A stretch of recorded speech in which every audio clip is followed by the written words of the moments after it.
ఈ మేషరాశి యందు అశ్విని నక్షత్రము 4 పాదములు, భరణి నక్షత్రము 4 పాదములు, కృత్తికా నక్షత్రము 1 పాదము ఉన్నవి.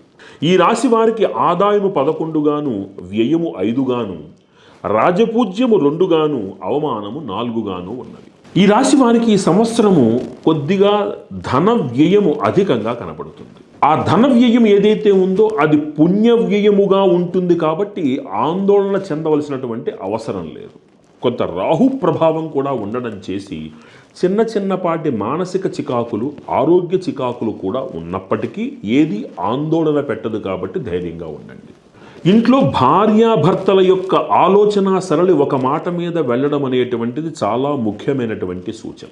ఊహించని ప్రయాణాలు, ఊహించని క్షేత్ర దర్శనాలు, తర్వాత ఊహించినటువంటి బంధువర్గ కలయికలు ఇవన్నీ కూడా మీ ఆరోగ్యం మీద విశేష ప్రభావాన్ని చూపించే అవకాశం ఉంది.